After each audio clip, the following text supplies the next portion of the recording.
was there, Sir Anthony came in. I told him you had sent me to inquire after his health and see if he was at leisure to see you. And what did he say on hearing us at Bath? Sir, in my life I've never seen an elderly gentleman more astonished.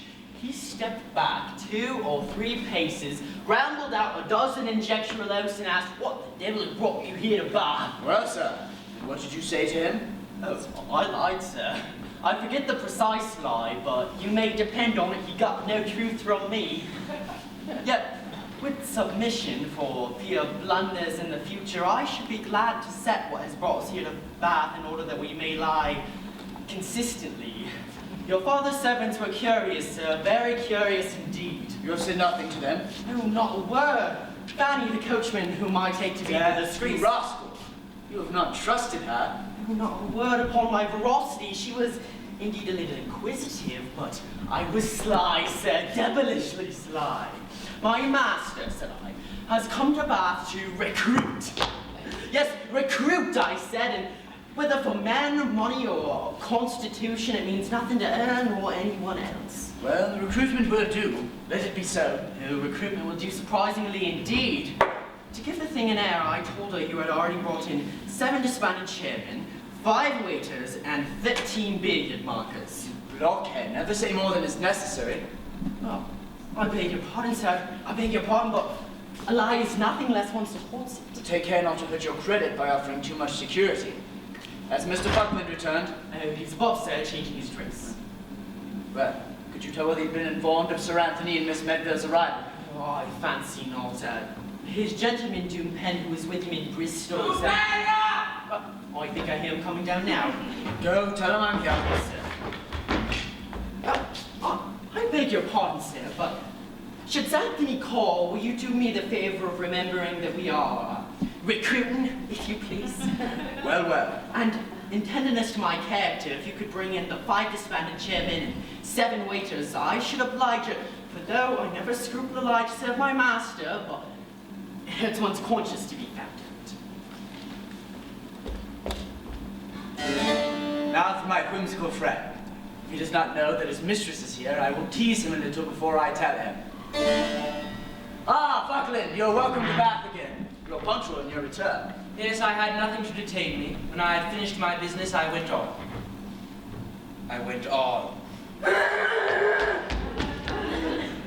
Well, what news since I left? How stand matters between you and Lydia? Faith, much as they were. I have not seen her since our quarrel, and I expect to be recalled every hour. Why don't you persuade her to go off with you at once? What, and lose 2/3 of her fortune? You forget that, my friend. No, I could have brought you to that long ago. Nay then, you trifle too long. If you are sure of her, propose to the aunt in your own character, and write to Sir Anthony for his consent. Softly, softly. For though I am convinced that my little Lydia would elope with me as Ensign Beverley, I am by no means certain that she would take me with the impediment of our friend's consent, a regular humdrum wedding, and the reversion of good fortune on my side. No, I must prepare her gradually for the discovery. I must make myself necessary to her before I risk it. But Faulkland, you'll dine with us today at the hotel. Indeed, I cannot. I am not in spirits to be of such a party. By heavens, you're the most teasing, captious, incorrigible lover. Do love like a man. I own I am unfit for company. Am I not a lover? I, and a romantic one too. But do I carry everywhere I go such a confounded vertigo of doubts, fears, hopes, wishes, and all the flimsy furniture of a country Mrs. Brain? Ah, Jack, your heart and soul are not, like mine, fixed immutably on only one object. You throw for a large stake, but losing you could stake and throw again. I have set the sum of my happiness on this cast, and not to succeed, were to be stripped of all. For heaven's sake, Faulkland, what grounds for apprehension could your whimsical brain conjure at present?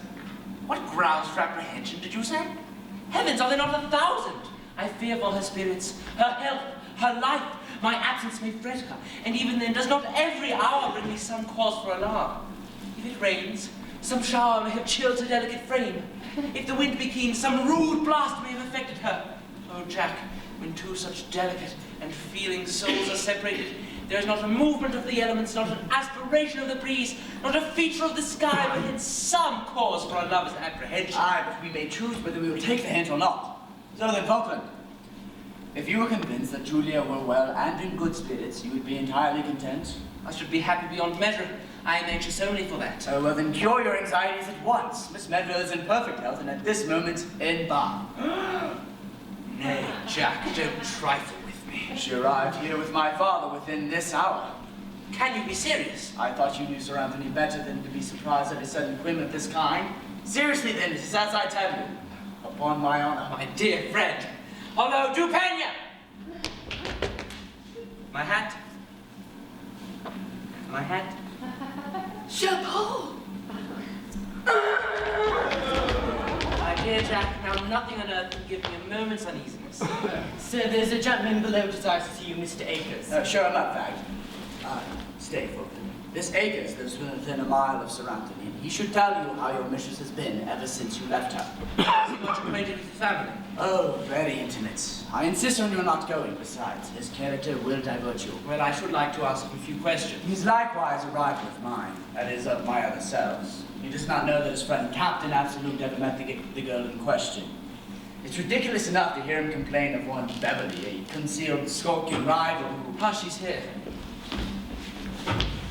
Oh, my dear friend, noble Captain and honest Jack, how dost thou? Just arrived, faith, as you see, odds, whips, and wheels. I've travelled like a comet, with a tail of dust, all the way as long as the wall. Ah, Bob. You are an eccentric planet. Let me know your attraction hither. Give me leave to introduce Mr. Faulkland to you. Mr. Akers, Mr. Faulkland. Oh, sir, I am most heartily glad to see you, sir. I solicit your connections. Hey, Jack, this is Mr. Faulkland. Aye, Miss Medville's Mr. Faulkland. Also, she and your father could be just arrived before me. I suppose you have seen them? Oh, Mr. Faulkland, you are indeed a happy man. I have not seen Miss Melville yet, sir. I hope she enjoyed full health and spirits in Devonshire. Never knew her better in my life, sir. Never better. All its blushes and blooms, she has been as healthy as the German spa. Indeed, I did hear that she had been a little indisposed. False, sir. I only said to vex you. Quite the reverse, I assure you. There, Jack. You see, she had the advantage of me. I'd almost fretted myself ill. What, now you are angry with your mistress for not having been sick? No, you misunderstand me. Yet, surely a little trifling indisposition is not an unnatural consequence of absence from those we love. Now tell me, isn't there something unkind in this violent, robust, unfeeling health? Aye. It is very unkind of her to be well in your absence, to be sure. Good apartments, Jack. Well, sir, you were saying that Miss Melville has been so exceedingly well. What, then has she been merry and gay, I suppose? Merry odds cricket, she has been the belle and spirit of the company wherever she has been. So lively and entertaining, so full of wit and humour. Jack, by my soul, her happy and I away. Have done. How foolish this is. Just now you were only apprehensive at your mistress's spirits. Why, Jack, have I been lively and entertaining? No, indeed you have not. Have I been the joy and spirit of the company? Upon my word, I acquit you. Have I been full of wit and humour? No, Faith. To do you justice, you've been confoundedly stupid indeed. What's the matter with the gentleman? He's only expressing his great satisfaction at hearing that his mistress had been so well and happy. Hey, Faulkland? Yes, I am rejoiced to hear it. Yes, she has a happy disposition. Oh, fool that I am! To fix all my happiness on such a trifler. What can you say to this, sir? Well, that I should be glad to hear my mistress had been so merry, sir. Yes, I'm not sorry that she's been happy, no. I would not have had her sad or sick. What, then has she been dancing too, I suppose? What's the gentleman say about dancing? He says the lady in question dances as well as she sings. Oh, aye, truly does she. But there was at our last race. Hell and the devil! There, Jack, you see? Dancing! Oh, she thrives in my absence. Her whole feelings have been in opposition with mine. I have been anxious, silent, pensive, sedentary. My days have been hours of care, my nights of watchfulness. She has been all hell. Laugh, spirit, song, dance! For heaven's sake, Faulkland, suppose she has danced, what then? Does not the ceremony of society often oblige? Well, contain myself. Perhaps, as you say, for form's sake. Well then, Mr. Akers, you were just praising Miss Bill's manner of dancing a minuet, eh? Oh, I daren't show her that. But what I was going to speak of was her country dancing. Odd swimming. She has such an air in her. There, Jack, you see. Now disappointment on her country dances, jigs and reels. A minuet, I could have forgiven. I should say I should not have minded a minuet, but country dances? There is only one man who a truly modest and delicate woman ought to pair with in a country dance, and even then the rest of the pairs should be her great uncles and aunts. Aye, to be sure. Grandmothers and grandfathers. There be but one vicious mind in the set. 'Twill spread like a contagion. The action of their pulse beats to the lascivious movement of the jig.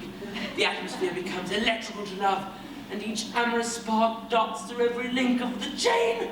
I must leave you. I own I am somewhat flurried. Confounded Louis has perceived it. To Becker! Stay, Faulkland, and thank Mr. Akers for his good news. Damn his news. Oh, Mr. Faulkland, not 5 minutes since nothing on earth can give me a moment's uneasiness. The gentleman wasn't angry at my praising his mistress, was he? A little jealous, I do believe, Bob. You don't say so. Jealous of me? That's a good joke. There's nothing strange about it, Bob. Let me tell you, that sprightly grace and insinuating manner of yours will do some mischief among the girls here. Oh, you! Chapeau.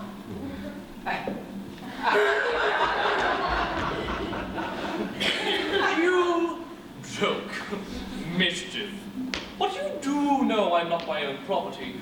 My dear Lydia had forestalled me.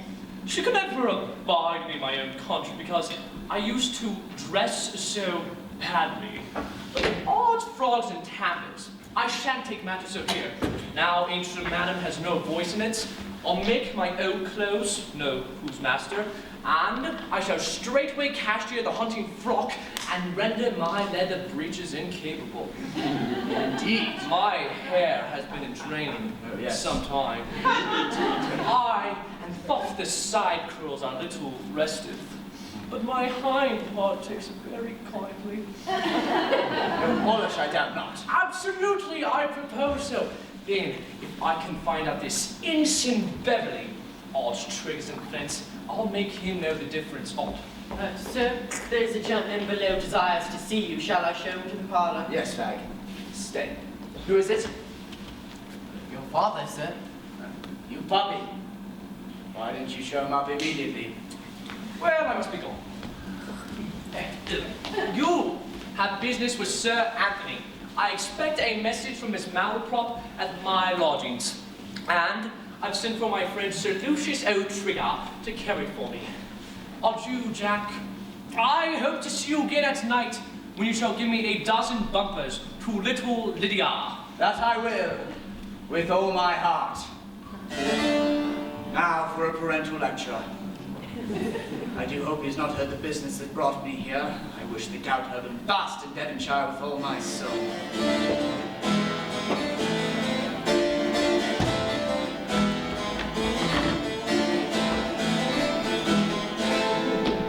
Oh, Sir Anthony, I'm happy to see you here. And looking so well. Your sudden arrival at Bath made me apprehensive for your health. Very apprehensive, I dare say, Jack. What are you recruiting here? Oh, yes, sir, I am on duty. Well, I am glad to see you, though I did not expect it, for I was going to write you on a little matter of business. Jack, I have been considering that I grow old and infirm, and shall probably not trouble you long. Pardon me, sir, but I've never seen you looking more strong and hearty. I pray frequently that you may continue so. Well, I hope your prayers may be heard with all my heart. I have been considering that I am so strong and hearty, and shall probably continue to plague you for some time now. Well, Jack, I am sensible that the income of your commission and what I have hitherto allowed you is but a small pittance for a lad of your spirits. Sir, you are very good. And it is my wish, while yet I live, to have my boy make some figure in the world. I have resolved, therefore, to fix you at once with a noble independence. Sir, your kindness overpowers me. Such generosity makes the gratitude of reason more lively even than filial affection. I am glad you are so sensible of my intention, and you shall be master of a large estate in a few weeks. Oh, and let my future life, sir, speak my gratitude. I cannot express the sense I have of your munificence. I expect you wouldn't want me to quit the army. Oh, that shall be as your wife chooses. My wife, sir. I settle that between you, settle that between you. My wife, sir, did you say? I, your wife? Why, did I not mention her before? Not a word of her. Not so, I mustn't forget her though. Yes, the independence I was speaking of is by marriage. The fortune is saddled by a wife, but I suppose that makes no difference. Sir, you amaze me. Why? What's the matter now? Just now you were all gratitude and duty. I was when you spoke to me of independence and a fortune. What difference? Not a word of a wife. What difference does it make? If you have the estate, you must take it with the livestock on it as it stands. Then, sir, I must tell you plainly that if my happiness is to be the price, I must beg leave to decline the purchase. Pray, sir, who is the lady? What's it to you, sir? Come, give me your promise to love and marry her directly. Surely, sir, this is very unreasonable to summon my affections for some girl I know nothing of. I am sure, sir, 'tis more unreasonable in you to object to a girl you know nothing of. Then, sir, I must tell you plainly. My inclinations are fixed on another. My heart is engaged to an angel. Then pray, let it send an excuse. It is very sorry, but business prevents its waiting on her. But my vows are pledged to her, sir. And let her foreclose, Jack, let her foreclose. They are not worth redeeming. Then, sir, excuse me if I tell you once and for all that in this I cannot obey you. Harkee, Jack, I have heard you for some time with patience. I have been cool, quite cool, but take care. You know, I am compliance itself when I am not thwarted. No, I'm more easily led when I have my own way. But don't put me in a frenzy. Sir, I must repeat, in this I cannot obey you. Now, damn me if I ever call you Jack again while I live! Nay, sir, but... No, I will not hear a word, not one word. Now, give me your promise by a nod and marry her directly. I'll tell you what, Jack... I mean, you dog, if you don't by having... What? Make myself as a mass of ugliness? Down, sirrah, she shall be as ugly as I choose. She shall have a hump on each shoulder. She shall be as crooked as the crescent. She shall be all this sirrah, and she shall... But I will make you ogle her all day and stay up nights to write sonnets on her beauty. Oh, this is reason in moderation indeed. None of your sneering puppy, none of your grinning jackanapes. Indeed, sir, I've never been in a worse humor for mirth. 'Tis mine. Sir, I know you are laughing into your sleeve. I know you'll grin when I'm gone, sirrah. I think I know my duty better, sir. None of your passion, sir, none of your violence, if you please, it won't do with me.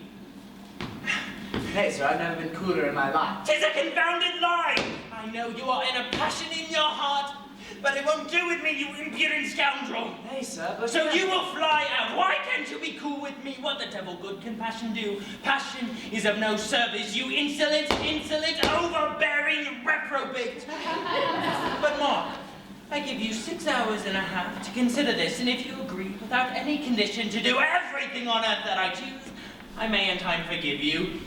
If not, don't enter the same hemisphere as me, don't breathe the same air, or use the same light as me. I'll strip you of your commission, I'll disown you, I'll disinherit you, I'll unget you, and damn me if I ever call you Jack again! Oh, mild, gentle, considerate father, I kiss your hands! What a tender method of sharing his opinion on these matters Sir Anthony has. I dare not trust him with the truth. I wonder what old, wealthy hag he wants to bestow upon me. Yet, he married himself for love. In his youth, he was a bold intriguer and a gay companion. Assuredly, sir, your father is wrath to a degree.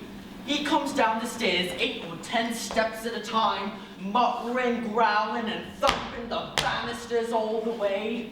I and the cook's dog stand bounding at the door. Whap! He thumps me on the head with his cane, bids me carry it to my master, then kicking the poor turnspit into the area, curses us all. Upon my credit, sir, were I in your position and found my father in such very bad company, I should certainly drop his acquaintance. Cease your impertinence at present. Did you come up here for nothing more? Stand out of my way. So, Sir Anthony trims my master. He's afraid to reply to his father, then vents his spleen on poor Fadge. When one is vexed by one person, to revenge oneself on another who happens to be in the way, it is the vilest injustice, the worst temper, the basest. Mr. Fadge! Mr. Fadge! Your master calls Oh, you dirty little puppy, you need not call so. Mr. Fadge! What, am I to be commanded by you too? You impudent